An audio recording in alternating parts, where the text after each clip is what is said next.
দেশে মোবাইল অপারেটরদের মোট আয়ের অর্ধেকেরও বেশি টাকা নিয়ে নেয় সরকার। কর ও বিভিন্ন ফি বাবদ প্রতি ১০০ টাকা আয়ের মধ্যে ৫৬ টাকাই কেটে নেওয়া হয়।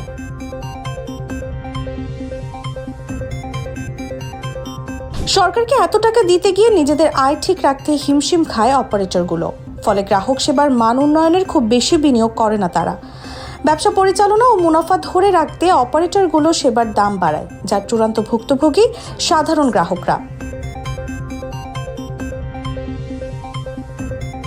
টেলিযোগাযোগ খাত থেকে সরকার দুভাবে রাজস্ব পায়, একটি হলো কর, অন্যটি তরঙ্গ সহ বিভিন্ন ফি।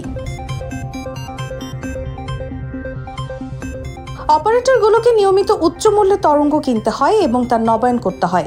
বাংলাদেশ টেলিযোগাযোগ নিয়ন্ত্রণ কমিশন বিটিআরসির সঙ্গে রাজস্ব ভাগাভাগি করতে হয়।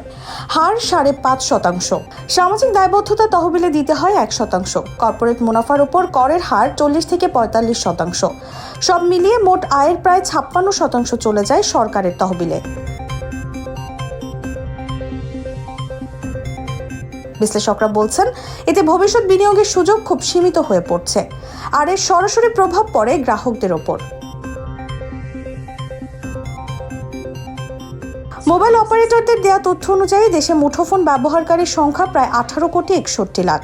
একজন সাধারণ গ্রাহককে মোবাইল ফোন সেবার বিপরীতে ১৮% ভ্যাট, ২০% সম্পূরক শুল্ক এবং ১% সারচার্জ দিতে হয়। অর্থাৎ প্রতি ১০০ টাকায় দিতে হচ্ছে ৩৯ টাকা।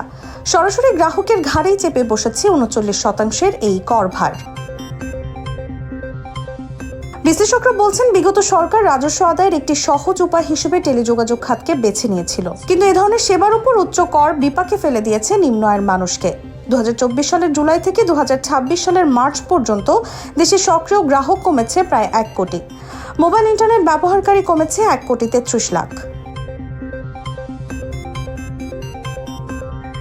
এমন পরিস্থিতিতে কর কমানোর ইঙ্গিত দিয়েছেন প্রধানমন্ত্রী ডাক, টেলিযোগাযোগ ও তথ্য প্রযুক্তি উপদেষ্টা রেহান আসিফ আসাদ। তিনি বলেন, সব সমস্যার সমাধান এই বাজেটে করা হয়তো সম্ভব হবে না, তবে ধারাবাহিকভাবে সমাধানের জন্য অগ্রগতি আনতে পারবে সরকার। জীবনধারার প্রসার এবং ডিজিটাল বৈষম্য কমাতে বাংলাদেশের টেলিযোগাযোগ খাতের কর হার যৌক্তিক পর্যায়ে নামিয়ে আনা প্রয়োজন বলে মনে করেন বিশেষজ্ঞরা। এতে উপকৃত হবে দেশের অর্থনীতি।